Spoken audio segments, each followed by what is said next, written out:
Hello, my friends, and welcome back. Thank you very much for being with me again today.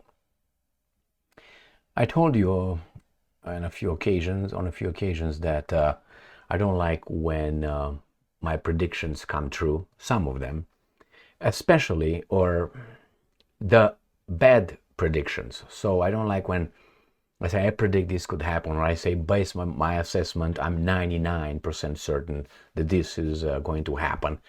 I don't like when they come true. Why? Because that's not good for us. And when I talk about us, is us, the ones that have been continuously by those guys over there, regardless against whom they try to, muster and direct our hatred. The problem is we are their slaves, the modern slaves, in a capitalist system, they call it. So what's happening here? First, I have an article from Russia Today and a map where my mountain slope model again proves accurate 100%. I will explain what that is for viewers who are not familiar with my or whatever mountain slope model of influencing public opinion. That's one. And the other one, I predicted that these guys will want to neutralize, as they say, Kaliningrad, the Russian enclave between Lithuania and Poland. I will show you on the map where that is.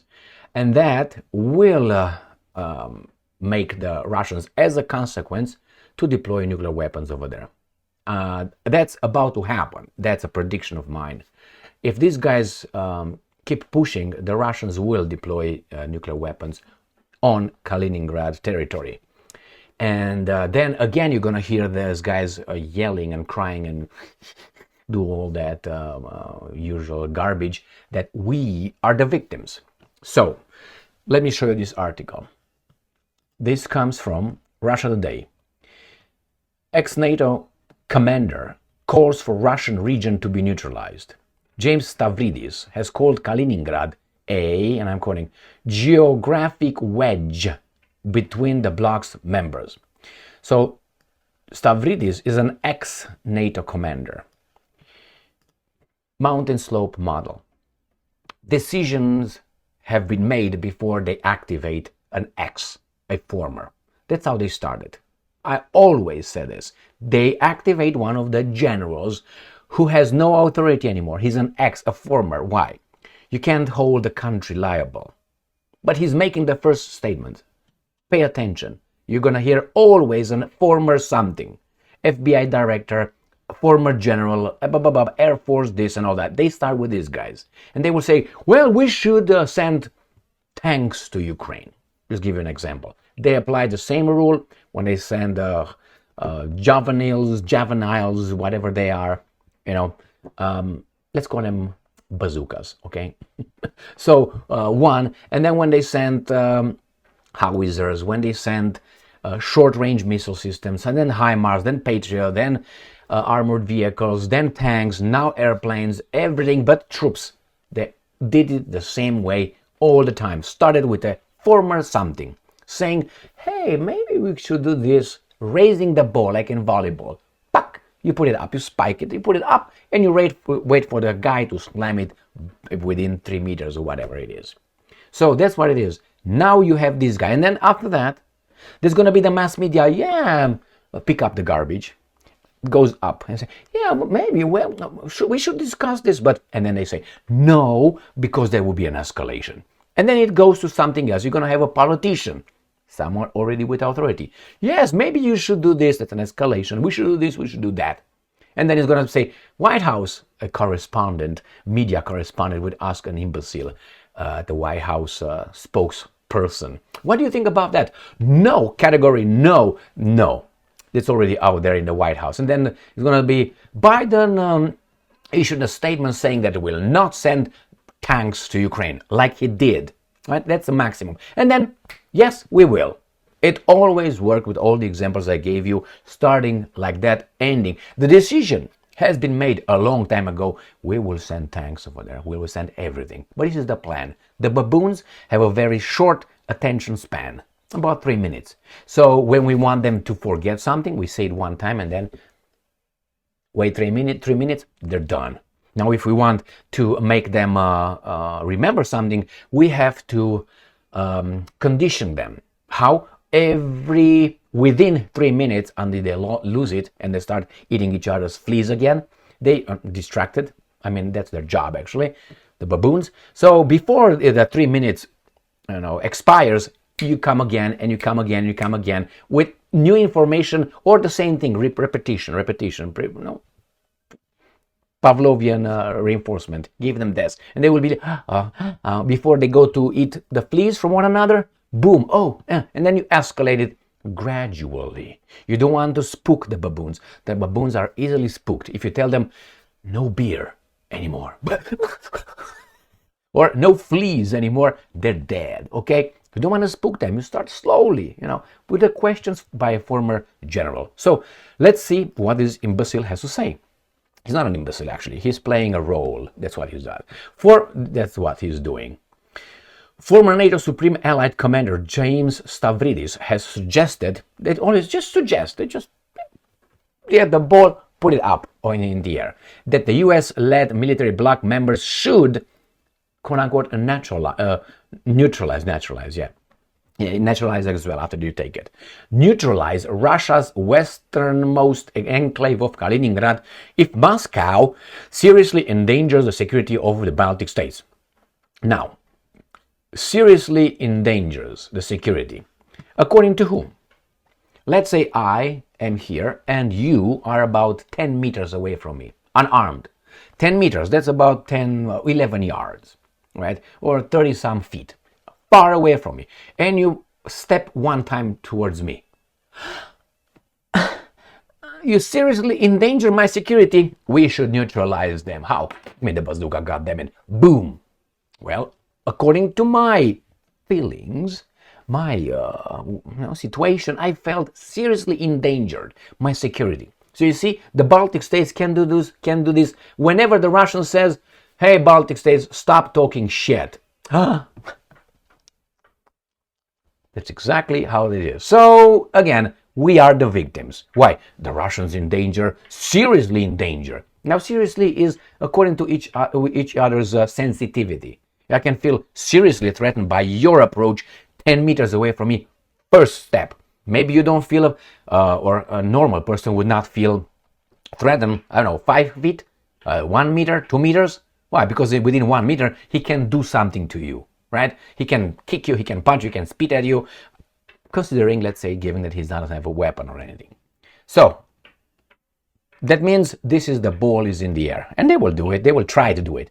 And I'm going to tell you what the Russians should do, what I would do. Kaliningrad, formerly Königsberg, town of the kings, all right, König, belonging to Germany until the end of the World War II, when it was handed over to the USSR under the Potsdam Agreement. It remained part of the Russia after the collapse of the Soviet Union, and after several consecutive waves of NATO expansions, found itself completely surrounded by the bloc's members. So who wedged, is that what it is? Wedged. How did Kaliningrad got wedged into that? Let me show you right here. The map of Europe. Kaliningrad is this yellow, okay. Green stuff like the UK and Switzerland and Russia and Macedonia and Croatia, okay. So this is between Lithuania and Poland here. So this between Russia here and Belarus, I think that's about 80 kilometers or something, 50 miles or something like this. This is the corridor. That obviously the Gdansk corridor should be achieved by Russia through Belarus right here, but no. They don't say it, because otherwise they have to come to the Gulf of Finland, right here where St. Petersburg is. So come over here. Now, if these guys decide to play idiot like they have been doing for some time already, and then the Russians feel what? Their national interest threatened. Therefore, they're going to fuck them up. Or let's say Estonia, who has about 25% Russian-speaking population. If you touch any of my Russians over there, we're going to fuck you up. Oh, you threaten us? No, we're going to tell you what we're going to do. So what do you think will happen over there? Now remember, Russia doesn't have nuclear weapons here, right? And they have now in Belarus here, but not here. If they bring it here, closer to their friends right here. These guys are their friends, not France, Germany. These are just, weasels. These are the guys who are really in charge of Europe. It's like the territorial office of the head office in the United States of America. That's what it is. Remember, if the Russians move the nuclear weapons in Kaliningrad, and maybe they are, I don't know how secure they could be in Kaliningrad and not being taken over by these guys over there. If they move them over there, remember that's a European problem. If you remember General de Gaulle, Charles de Gaulle of France, remember he used to say this to when he met the other European leaders, Western leaders. He used to say, remember, the United States of America, the Americans don't live in Europe. And remember, England or Great Britain is an island. We are separate from these guys. And these guys, unfortunately for the Europeans, for you guys, are playing your cards. They're playing your cards. You're supposed to have the cards, but they are playing them through your little hands, or your raccoon hands. All right, so I think these guys will and should give them another signal. Yeah, Stavridis, you do that. And these guys are going to portray that. See, the Russians are very, very disturbing the balance, the world order, the rules-based world order, which we can violate at will, but you cannot. Why? Because we are exceptional. You got that? Who said that? I identify as exceptional. But you cannot identify yourself as exceptional. I identify you. You cannot identify me, but I can identify myself. You can't. Such a garbage kindergarten play. But the baboons busy eating their little fucking fleas. So let's read further. In an op-ed for Bloomberg, published on Thursday as Russia was celebrating the 79th anniversary of victory over Nazi Germany, Stavridis outlined his views on Kaliningrad as the last remaining nuisance that prevents the Baltic Sea from turning into a NATO lake. Remember, Stavridis doesn't live in Europe. He's American. All right? But hey, he tells the Europeans what they should do. Or NATO, who's an organization which is led by one country, the same one. And I'm quoting, "A glance at the map shows that it largely, but not completely true, the coastline has a couple of slivers of Russian territories. The rest of the coastal littoral is in NATO's hands. Sweden, Finland, Estonia, Latvia, Lithuania, Poland, Germany, and Denmark." The retired U.S. Navy admiral and former Supreme Allied Commander of NATO wrote, Stavridis praised last year's Baltic operations exercise as a demonstration of, and I'm quoting, how NATO could use its Baltic Sea forces across the spectrum of naval activity to send an ominous signal to Russia. So they are good saying, you know what, we should own this one. But what are you going to do with this one? Maybe you take St. Petersburg and you take this, and then you have this NATO. How do you call it? Marea Nostri? Noste? What is that? That's how they said. The Romans about the Mediterranean Sea, when they got all the coast of the Mediterranean Sea, Marea Nostri, I think they call it, our sea. So these guys want to turn, NATO wants to turn the Black Sea as our sea, and they claim Russia has Kaliningrad and this. So what are you going to do with this? It just goes, the conclusion would be if you want to take over this, then you want to take over that too. And remember, NATO was right here where my line is going to go down here. So NATO was from here, from Norway here, going like this, right? And you go half like to the eastern Germany, and then it went down here, it went Austria, and then it went here, and then it went like that. That was the NATO, that part. So now NATO is right here, right here, all the way here, and they want to take obviously over this and further down to Georgia in the Caucasus. All right, so Turkey is already there. Bulgaria is. So they want to take that. So who's the imperialistic one?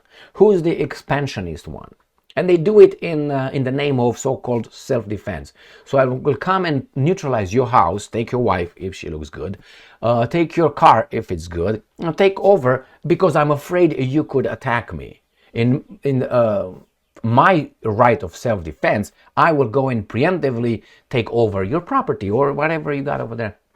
But hey, you cannot do that. And if you tell me that I'm coming too close, you're aggressive. That happened in December 2021 and then January 2022. So when the Russians attacked Ukraine unprovoked, is because we are now in a self-defense mode. Why? You attacked unprovoked. Really? Didn't they tell you you're too close? You're coming towards us. But the Russians are the expansionists, the, how do they call it, imperialistic power and tendencies. Really? I mean, what kind of baboons, what kind of species of baboon, special baboon you have to be in order to agree with that, really to believe in that? I mean, I understand people who say, I know exactly how things are, but I choose, because I have certain interests or hatred towards some, to say, no, that's not so, we are under attack. You either are an imbecile, okay, or you are an evil person, or you can be both at the same time, to a certain extent. It's just a difference. I mean, the things are so clear when you hear these guys, unprovoked Russian attack. No, I don't think it was unprovoked whatsoever. Whatsoever. You brought your military installation to these guys' porch. And these guys were supposed to do what? Jerk off and watch TV? That's it? I mean, I don't know if you can do it at the same time, but anyway. I know you can do one. Anyway, here it is. Thank you very much for being with me again today. The Russians, as I said, I don't know how viable that would be, because if you put it over there, you're surrounded by those imbeciles. But you can create problems bringing the nuclear weapons over there. Big problems to these guys. Yeah, unless you can, I mean, as long as you can keep the nuclear weapons in Kaliningrad really, really safe. Nobody will ever fucking attack you.